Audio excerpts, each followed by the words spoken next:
Welcome back to the deep dive. I was looking at some stats before we hit record today, and I found something that, honestly, it just stopped me in my tracks. Oh, yeah. The average person, and this is assuming you work a standard career, will spend about 90,000 hours of their life at work. Wow. 90,000 hours. I mean, that is a staggering amount of time. It's basically a second home. It is. We probably see our colleagues more than our actual families during the week. It's Yeah. true. And because we invest so much of ourselves into that space, it defines a huge part of our identity. Exactly. Yeah. But the question we are tackling today is, what happens when that home, turns hostile? What happens when the place you go to build a career, to be productive, becomes the place where your dignity is under attack? It's a terrifying thought. And it changes the whole texture of your life, not just your 9 to 5. Right. When your workplace isn't safe, you take that stress home. It affects your health, your relationships, everything. So today, we're not just venting about bad bosses. We are unpacking the actual legal and ethical machinery that is supposed to keep the Indian workplace safe. Mm-hmm. We've got a stack of sources here that are, frankly, essential reading. We're covering the foundational POSH Act of 2013, which is the bedrock, but maybe more importantly, we're looking at why 2025 last year was such a watershed moment. Yeah, the landscape shifted dramatically. If you think you know the rules because you sat through a seminar 5 years ago, you're out of date. We've got Supreme Court mandates, strict new compliance updates, From the Ministry of Corporate Affairs. and a new digital infrastructure for reporting. Yeah. It's a lot to get through. And I want to frame this right at the top because it's easy to tune out. When we look at these documents, it's so easy to get lost in the compliance jargon. Oh yeah, committees, reports, That filings. sounds so dry, but the sources are very clear. This isn't just about reading an HR handbook so you don't get fired. This goes straight to the Indian Constitution. That was the first thing that jumped out at me. They link workplace safety directly to fundamental rights. It felt much heavier than just, company policy. It is heavy. The Supreme Court and the legislation, they explicitly tie workplace safety to Article 14, which is equality, Article 19, which is freedom to practice any profession, and critically, Article 21, the right to life and personal liberty. So when we talk about harassment, we aren't just talking about breaking a rule, No, we're talking about a violation of a human right. which raises the stakes considerably.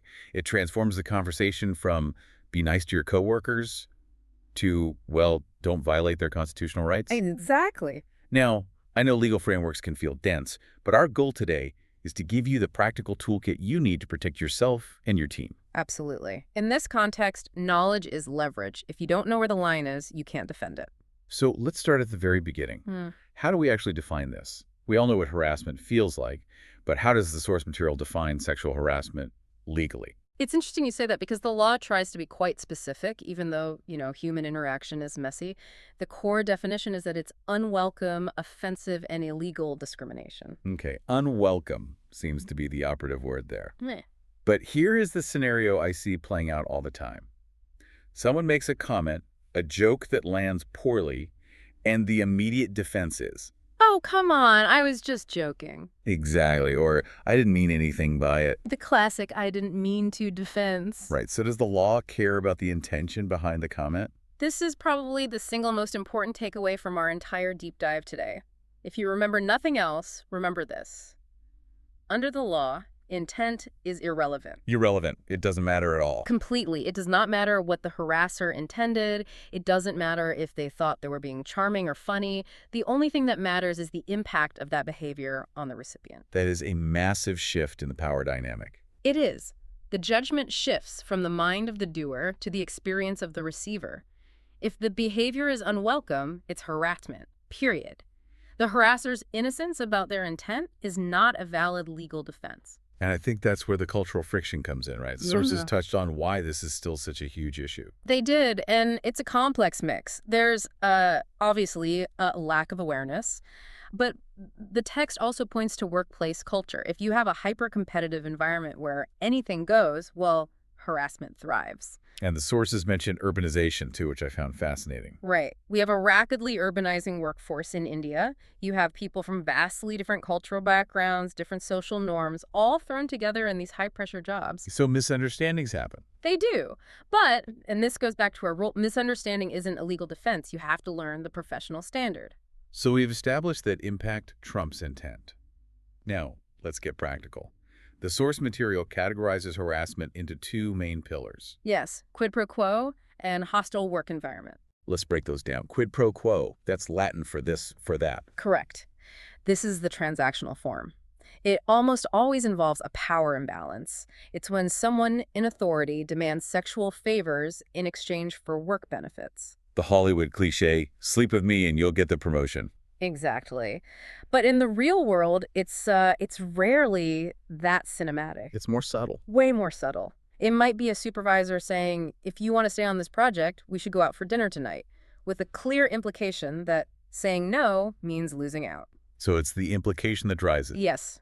And it works both ways. It can be a promise, a raise, a good review, or it can be a threat of detrimental treatment, like demotion or just being given the grunt work. And the POSH Act covers both. Explicitly. If your professional fate is tied to a sexual demand, implied or stated, that is quid pro quo. Okay, that one feels relatively easier to identify. But the second category, hostile work environment, that feels like the gray zone. It can be, but the data shows it's actually the most common form of harassment. This is when there is unwelcome, pervasive conduct that just makes doing your job difficult. What kind of behaviors are we talking about here? Well, the sources list specific examples. On the verbal side, it's spreading rumors, making explicit jokes, and again, I was just kidding, doesn't work, or offensive comments about someone's appearance. And nonverbal. Leering, whistling, displaying suggestive images on a computer screen. And I noticed the recent commentary puts a huge emphasis on the digital workspace. That's huge. We work in a hybrid world now. The workplace includes the digital realm. So if you're getting inappropriate texts on the company Slack or weird memes in the team WhatsApp group, Or if a colleague is stalking your Instagram and commenting on it in the office. that contributes to a hostile work environment. The medium doesn't matter, the impact does, and it doesn't always have to be a pattern. A single severe incident can be enough. So we know what it looks like. Now we need to talk about the SHIELD, the POSH Act itself. You give us a quick history lesson. Sure. The lineage is really important. Before we had legislation, we had the Vishaka Guidelines from the Supreme Court way back in 1997. That was the Banwari Devi case, right? Yes, a tragic and pivotal case. The Vishaka Guidelines were the first time the judiciary really said sexual harassment is a violation of fundamental rights. But guidelines are just guidelines. Right. It took another 16 years until 2013 to get the actual legislation, the POSH Act. One thing that really surprised me is how incredibly broad the definition of workplace is. I think we assume this just applies to big corporate offices. That is a dangerous misconception.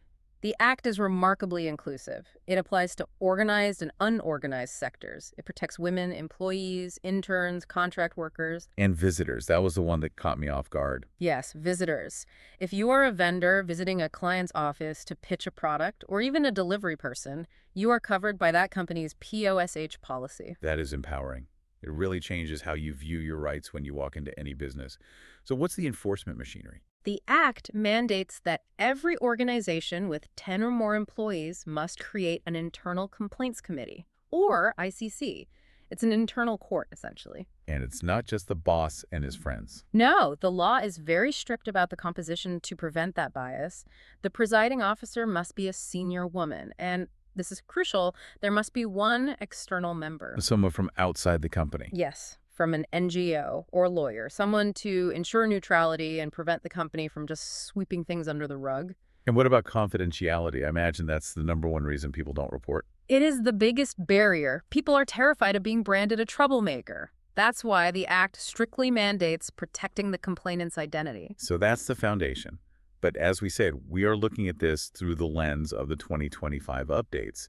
Why the sudden flurry of activity? Well, to be blunt, the government realized that having a law isn't enough if companies are just treating it as a tick box exercise. So they decided to check the homework. Exactly. The Supreme Court recently mandated a 6-week compliance survey. They told states, go physically check if these ICCs actually exist and report back. But the even bigger update came from the Ministry of Corporate Affairs, the MCA. Yes, effective July 14th, 2025. This is a game changer for listed companies. Break down what they have to do now. They must disclose the number of sexual harassment cases filed and disposed of in their annual report. Wow. So right next to their profit margins and stock performance, they have to list their harassment stats. Correct. Okay. Along with maternity benefit compliance. Think about that. An annual report is a public document. It's read by investors, shareholders, the media. It turns harassment from a quiet internal issue into a public governance issue. Exactly. It's now an ESG metric. If a company has a high number of unresolved cases, it looks risky. But here's the nuance. If a company has 5,000 employees and reports 0 cases. That also looks suspicious. It does. It suggests a culture of suppression where no one feels safe to report, so it forces transparency at the board level. And alongside that stick, there's a new technological carrot. The SheBox. Yes, the Sexual Harassment Electronic Box. It's a portal by the Ministry of Women and Child Development that lets you file complaints online. It creates a digital paper trail that can't be lost. So the net is tightening around non-compliance from all sides. It definitely is. The era of don't ask, don't tell is effectively over. Okay, so let's get into the shoes of a listener. I'm listening to this and I realize, wait, that thing my boss does, Yeah. that's harassment. Based on our sources, what are the steps? The sources are very prescriptive. Step 1, before you talk to anyone, document everything. What does that look like? A detailed record. Dates, times, locations, what was said, verbatim if you can, any witnesses, save screenshots of texts or emails. And keep this private, right? Not on your work computer. Absolutely. On a personal device or in a notebook at home, this documentation is your evidence. It turns he said, she said into a fact-based timeline. Okay, step 1, document. Step 2. Report it. Approach your internal complaints committee. The source explicitly says, even if you're unsure, it's better to report and get advice. And you can use the SheBox portal if you aren't comfortable going to the ICC directly. Yes, that's an option. What about really severe cases? Physical assault. That's a myth we need to bust. You are not limited to the workplace machinery. For severe offenses, you can file a police complaint under IPC Section 354A. Sexual harassment is a crime. That's a vital distinction. You don't sign away your right to police protection just because you have an HR department. Never. Now, I have to ask a question that I know listeners might be thinking. The act is titled Protection of Women. Is this law only for women? That is a very important nuance. The POSH Act of 2013 is specifically beneficial legislation for women, designed to address their systemic vulnerability. So if a man is harassed, or an LGBTQ plus individual, can they use the ICC? Technically, under the strict letter of the POSH Act, no. They can't file a complaint under this specific law. So are they just out of luck? Not out of luck, but the path is different. The source clarifies that they have to seek redress under general harassment laws or company policies. Many progressive companies have gender-neutral policies that cover everyone. But that's company policy, not national law. Correct. It is a gap in the specific POSH framework, and there is a lot of debate about making the law gender-neutral.